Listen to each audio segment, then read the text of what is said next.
How's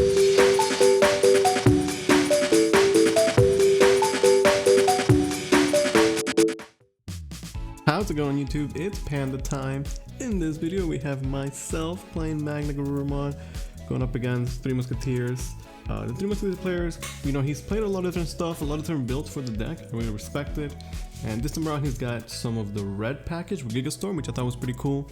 But honestly, this was the last BT7 tournament that I did, so I figured we'd enter with the Magna just for a good last run. I was able to go undefeated, which is kind of nice, and I know, it's a good way for me to say goodbye to BT7, so hopefully we'll get some BT8 content very soon. I am going to multiple pre-release events this weekend, so I should be able to record a good amount of footage, and hopefully we'll be able to get some, maybe like a box opening as well. We're gonna see early Icemon swings, hits into a Koji, which is definitely less than ideal, and then, because I have Davies, he's gonna just be hard playing a Gabu. So with 3 memory, we want to try and deny the scatter mode as much as possible. Ideally that would be, Beowulf Bounce, but if I don't have that, then set it up a Judge Coelamon. We'll make it so that if he just swings, we can at least block it. Then going into a blue memory boost to try and, memory choke, and there's the Beowulf that we were definitely missing. So at this point it's like, if he swings with the scatter mode, we can block it and at least not take the damage. And if he doesn't, then we can obviously just Beowulf it. So he is gonna Deathclaw, which is a pretty good answer to the Judge Coela. We don't have another Koji to play on deletion, and he did get a good amount of discards out of that. So honestly, not the worst. The Gabu was still on the board as well to get some more chip damage. Hits into another Koji, which is not good for him to say the least. And Dracmon to get back to Deathclaw. I actually really like Dracmon as a card. I think it's super sick. Something that I don't think System knows play. I think it's just a really good card in general. At this point, we picked up the Beowulf, so we're definitely gonna go into a Beowulf play, and it could fully clear the board here, or if we want to be more aggressive, we can also just start swinging at his security. I don't know that I want to like fall behind, but the full board clear seems pretty good, so Beowulf put in and work as always. And again, at this point, it's just about giving him as little memory as possible. Usually I don't like using the blue memory boost to just memory choke, but in this case I feel like he's gotten a pretty slow start, and it's a good way for me to spend it and get a storage draw and put him to 1, so that if he ever thinks about hard dropping a Beelstar, it's gonna give me a ton of memory to work with. So my thought process is like, okay, let's say he plays Beelstar for like 6 or something, right? Like, I'm actually gonna get so much memory, and with multiple damage on the board, like, we could do some crazy stuff. You see the analog, you see the Gigastorm. It's a super expensive analog though, it forces him to pass turn, so the memory choke in this case I think was definitely super worth it. He was only able to take 1 action, which slows him down a lot, and we need to like catch up. We go into a Boko, it's going to trigger the Koji, put me to 1, and we have another Koji to work with, and now with the Boko we get the extra memory.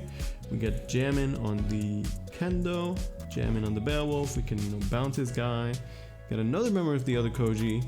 And now at this point we can just start swinging very aggressively. He's got no Digimon at all. The analogs are honestly not that scary. Everything's gonna just swing. Now at this point, we can't win the game this turn. The Boko was played this turn, so we can't attack. So it's just about making sure that, if he's got a board wipe for next turn, like the Black Musketeer spells that can clear everything, that I'm able to win on the following turn essentially. So I don't want to commit any more bodies on the board, basically, knowing that my board's already kind of weak to that.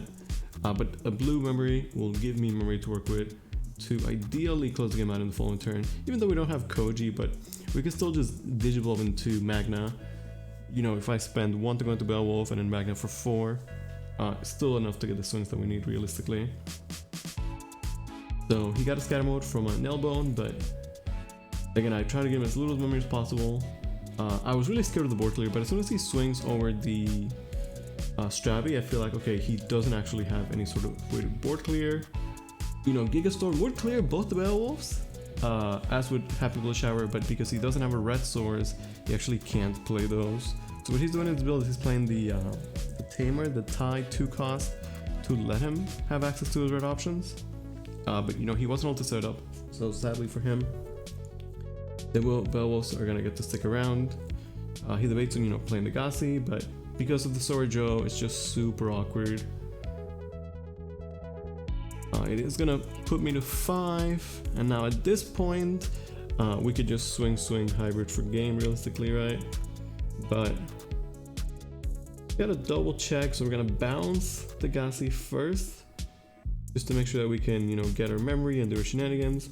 Not really needed, to be honest, but I guess I'm just being extra safe. Boko's gonna trigger both the Koji and Herballs. Put me to 1, we still have the memory boost, go to 3, everything can swing, and that's gonna be game 1. So honestly, a pretty smooth game. Like I said, it's just a nice way for me to end the BT7 format. I am going to play Magna Garurumon in BT8. A lot of people ask me, like, you know, because I guess I'm seen as like the Magna Garuru guy. I'm okay with that, by the way. But yeah, people ask me like, oh, like, is this going to be good in BT8? How do you feel about it? And I generally think that this will be a fine super playable deck in the BT8 format. But you know, we'll see about that. I think it's one of those decks where like I'm so happy with the deck and the way it performs and plays and everything, and I really like it, that oftentimes when a new set comes out, I will like take all my decks apart and like start from scratch and make new stuff. But the Magna deck has a special place in my heart, obviously. You know, it's the deck that I won the Digi Showdown with. It's the deck that I got 3rd place in Texas with. So if it wasn't for this Magna Garurumon deck, we would not be in this timeline, and I kind of like this timeline, so I feel like I'm always going to just keep this deck and never take it apart no matter what happens. And I do still think it's going to be good, so we'll continue playing in the future. Obviously, I'm more excited to play some new BT8 stuff, but I don't know, I love Magna. It's just a really fun deck. I wonder if there's anything in the future that would make me change it, like any new support. I don't think there's anything at all. It's just like set in stone for the most part. We're going to be starting this game with a Stravimon into a Koji. So not going to be able to memory choke him just yet, but it's fine, the game has just begun. He's had a really good start with the scatter modes, so you know, definitely a good way to speed the deck up. He plays the Gassi, lets me just swing. Early on, like, I'm happy to just get chip damage from my rookies and Carter from the Upa, so really fine start. We can go into a Davis and take a Beowulf, so Gassi's annoying, but we can just bounce it. It's honestly not that bad. Scatterball does survive though, and because of that he goes into another one. So I think if the Scatterball hadn't died, he would just, or if it had died, he would have been happy to just keep the Gassi, you know, to annoy me. But this kind of worked out for me. Now we do have 2 Scatterballs to deal with, so we're definitely gonna be Beowulfing. Now the question is where I trade into it and then bounce the other one. But at this point, I think I'm actually okay to just go aggressive. So we're gonna bounce the one with the Inheribles to deny this card. We get the memory from the Koji. Beowulf actually does survive. We have 2 Davis to work with, and again we can just try and memory choke him as much as possible. Yes, and it, you know, we don't set up like a memory tamer this whole game. So we're going to a Kendo for 2 to just again memory choke. Technically you could say this is considered like risky because now he could board clear both of my guys, and I would not have gotten any damage from this hybrid. But I actually think it's totally fine. Like, put him into 1, I think it's a big deal, and I had another Davis anyway.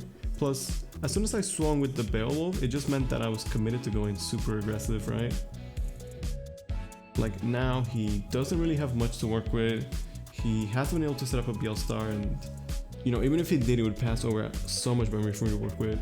So there's the tie, so you can see that he does play that to have access to a red options, which again is a cool idea. I know that in the future, the Musketeer deck is like, I guess, more blue focused, and that's kind of exciting. I wonder if I would ever play it. I do have Beelstars. Maybe I should consider that. Only to play like Altart Kokaido's Breath, I guess. Yeah, at this point I'm thinking of like, okay, let's try and be safe. What is the cleanest way to answer? But realistically, we could just swing, and then hybrid for game. So anyway, I hope you guys enjoyed this. Again, we'll have BT8 content as soon as possible.